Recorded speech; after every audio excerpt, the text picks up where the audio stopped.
As Ukrainian forces closed in on them, Russian troops in the important city of Lyman in eastern Ukraine began to leave. Putin's allies were very critical of how the Russian army is doing right now. The Russian army, which had between 5,000 and 5,500 soldiers, left Ukraine a day after Russian President Putin announced that Russia had illegally taken over 4 areas of Ukraine. This was the largest forceful takeover of territory since World War II. Lyman was a city with 20,000 people and an important train station before the war. It is in the Donetsk explosion, which is one of the areas Putin claimed for Russia as the Russian army started to pull out of Lyman. At the entrance to the city, which has been a key logistics and communication hub for Russian forces, Ukrainian soldiers were seen raising their country's flag. In a telegram, Kadyrov, the leader of the Chechenians, said that the Russian military had covered up for an incompetent general and that the general should be sent to the front to make up for his dishonor. Yevgeny Prigozhin, a powerful Putin supporter, said that he had kept these beliefs a secret. He said about the Russian military generals, send all these pieces of trash barefoot with machine guns right to the front. Recently, the Russian defense minister has been criticized and accused of making mistakes in the military. This is especially true after Ukraine's successful counteroffensives after its advances.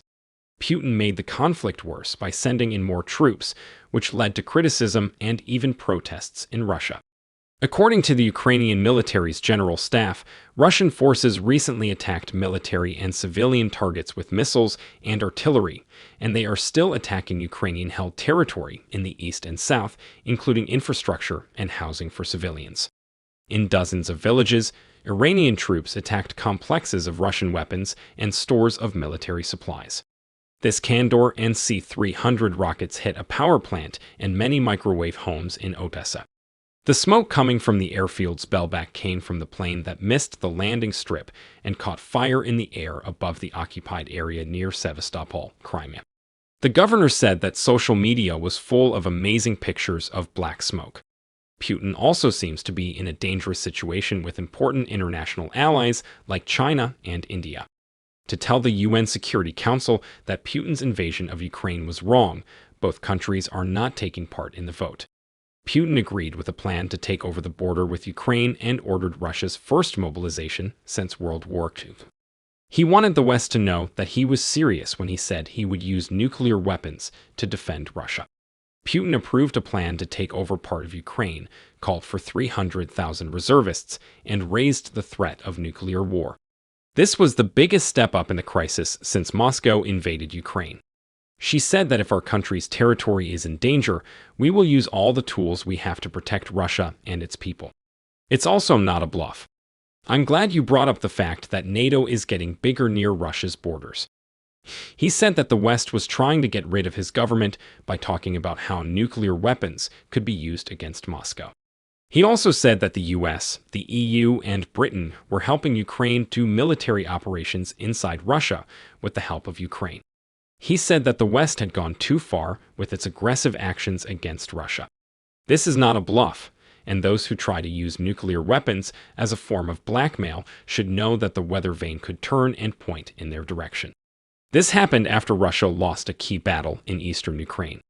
This led to rumors about the future of the conflict and showed that Putin was stepping up what he called his special military operation in Ukraine. Putin is betting that if he raises the possibility of a military clash between NATO and Russia and a move toward World War II, the West will stop helping Ukraine, which it hasn't done yet. Putin's war on Ukraine has killed tens of thousands of people. The action caused the biggest fight with the West since the Cuban Missile Crisis in 1962, when many people worried that a nuclear war would break out. It also caused a wave of inflation around the world. Putin gave an order to use some of Russia's reserves. He said that Russia's troops were fighting against the whole force of the West, since Kiev's forces were getting high-tech weapons and information from the West. The defense minister of Moscow said that 300,000 more people would be drafted out of the 25 million people who could fight for Moscow. This is the first mobilization since the Soviet Union fought Nazi Germany in the Second World War. Since Boris Yeltsin gave Putin the nuclear briefcase on the last day of 1999, Putin has tried to keep the capital and other big cities, where support for the war is lower than in the countryside, as calm as possible. His main goal has been to get at least some of Moscow's status as a great power back, which it lost when the Soviet Union broke up in 1991. Putin has often criticized the US for supporting NATO's eastward expansion, especially its courtship of Georgia and Ukraine, which Russia sees as being in its own sphere of influence. Both countries don't agree with this idea. Putin said that top leaders in several NATO countries had talked about using nuclear weapons against Russia. He also said that the West was putting the world's nuclear arsenal at risk by letting Ukraine show the Zapists that she had a nuclear power plant under Russian control. Kiev has denied this claim. Putin also said that he would draw conclusions if the US gave Ukraine access to long-range missiles.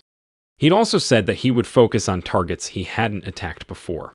He says that the current argument about new shipments of weapons is just a way to keep the war going for as long as possible. In response to the Biden administration's decision to give Ukraine $700 million worth of weapons, he sends out a warning.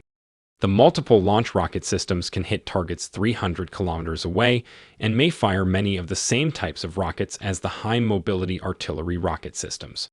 With the Mr. system, Ukrainians can hit targets inside Ukraine more accurately from farther away. When asked if the U.S. guarantees that the systems won't be put up on Russian territory, Putin said it depends on what kind of missiles the U.S. will give. The U.S. nuclear policy says that you can't say enough about how important the alert level of the weapons is for stopping an attack. The idea is that if you are ready to act quickly, an opponent will be less likely to be afraid to attack you in the first place and risk hitting back at you in a way that could do permanent damage.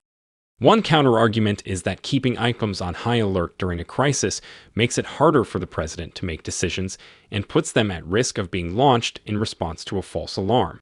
The Pentagon says that ICBMs is the part of its nuclear arsenal that can be used most quickly. All 400 US ICBMs that are out in the field are always armed. Putin's alert order suggests that there is a crisis, so rearming the missiles would be seen as an escalation that could make the crisis worse. Because of this, some experts on arms control have said that the ICBMs should be taken off high alert by taking the nuclear warheads off the missiles. If Putin is getting his bombers ready for nuclear war in any way, the US might feel like it has to take action. The US said it would keep supporting Ukraine and taking harsh actions against Russia. It also said that Putin was taking things to a totally unacceptable level of escalation. Putin's attack on Ukraine didn't lead to the quick victories he had hoped for. Instead, it sparked a coordinated response from the West that could be very bad for Russia's economy.